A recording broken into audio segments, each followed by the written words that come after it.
What's up, guys? It is Jonathan with One Big Impact, and back by popular demand, we are going to do an Atkins video. And in all honesty, I stopped doing them because people on YouTube were extremely disrespectful, and they were like, "You're fat, you're not doing Atkins," or "You're clearly not following anything like that because this and that." And it was like, you know what? Maybe because I'm on a powerlifting journey, maybe they're right. I need to stop making those videos, and I let it get to me, and it kind of wore me down emotionally and stuff like that.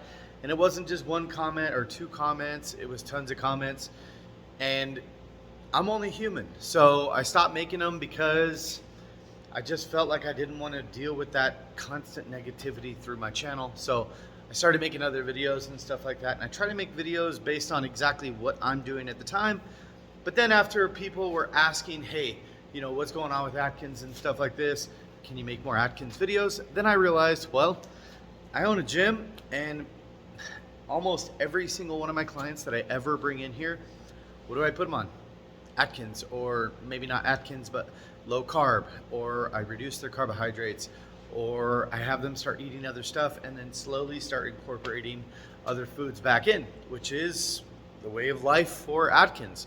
You slowly find your carbohydrate threshold. Now this video, sorry, I just wanted to give that back note on this, but I will be making more regular Atkins videos since they are requested. There's no problem with that. Today's video is going to be what I feel the most common mistake is with people following Atkins or low carb or keto or whatever you want to call it. In my opinion, it is not understanding that it is an all or nothing thing. Now, you might be thinking, what? I'm not. As soon as I say that, you might say, oh, I'm not going to get carbohydrates for the rest of my entire life. That is not what I'm saying. And the closer you get to your goals, if you can handle bouncing back and forth and stuff like that, you get a lot more leverage, and you can kind of have a dinner out that has carbohydrates once a week or once every 2 weeks or once a month or whatever, or even every 4 or 5 days, if you can handle bouncing back and stuff like that as you get closer to your goal.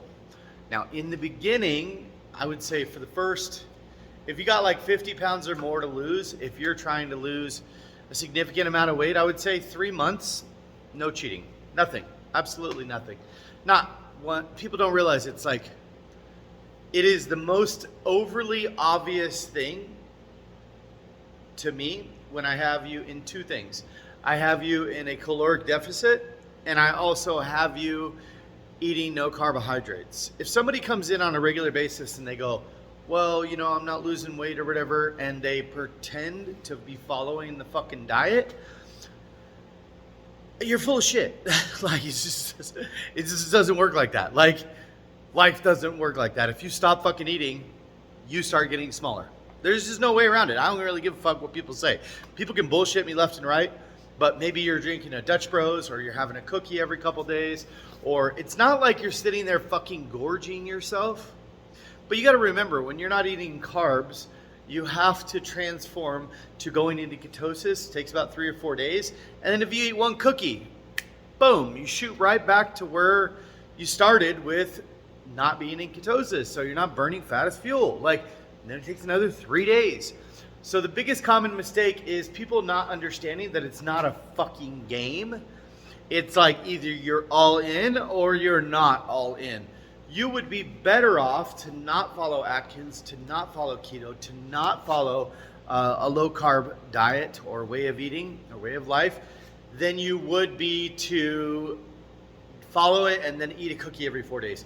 I'd rather you split your macros with carbohydrates and stuff like that rather than trying to do something that's not going to work because you're fucking yourself up. So what people will do most commonly is they'll make it 3 days, their cravings will be uncontrollable, and then at that 3 day point, they'll eat something small and they'll be like, all right, I feel better. But then now I feel like shit because now I've stalled my progress out or whatever. The people that sit on the board, I have a board over here, let me show you.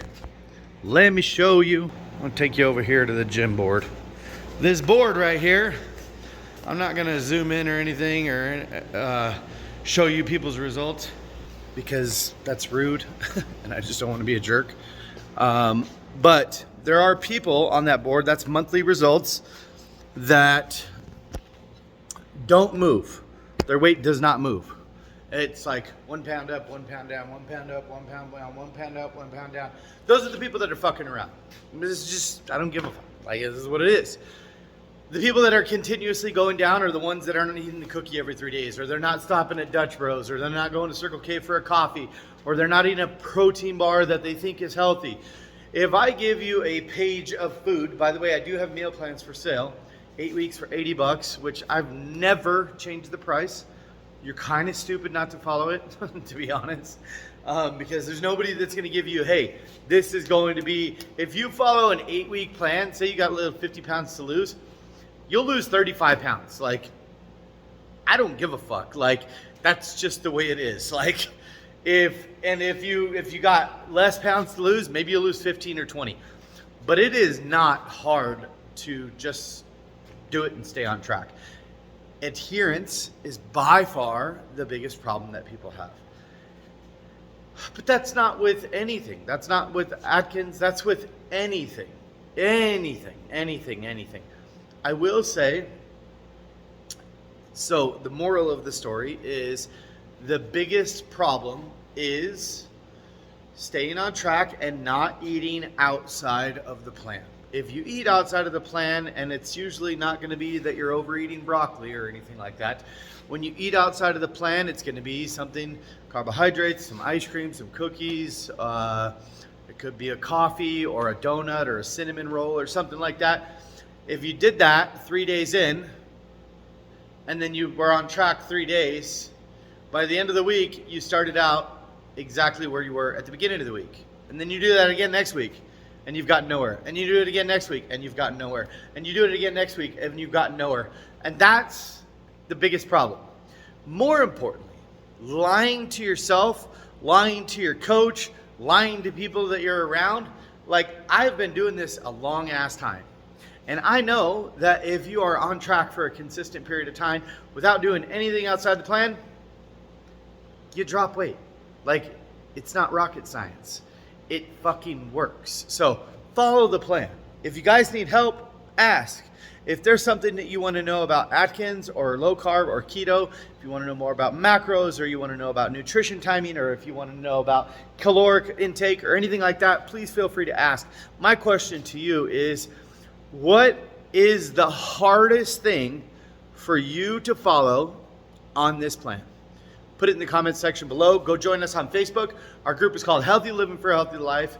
Thanks for watching. By the way, side note, I started out my journey at 350 pounds, went all the way down to 193. I started with losing weight, then I went into bodybuilding, then I went into running. Now I'm a competitive power lifter, and guess what? I'm still under 300 pounds. So to me, and this is 10, 12 years later, to me, my healthy journey is still going, and I am still doing good in my soul. So I am still working out every single day. I'm still coming to the gym every single day. I don't have a choice now.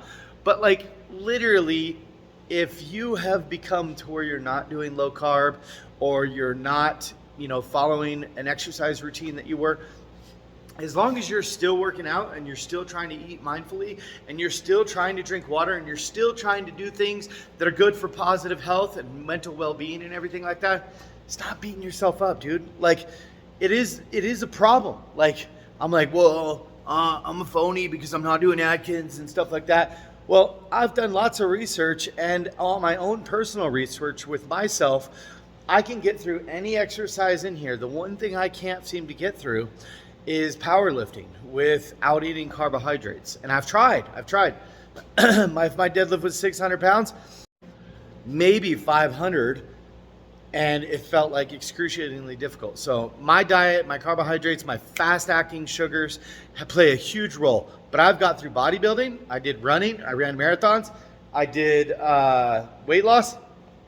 No problem with any of it. The one thing I've had a problem with is putting a shit ton of weight on my back and trying to do it with eggs and green beans. It just wasn't working. So understand that eventually, after this whole powerlifting journey, I'm going to go into bodybuilding.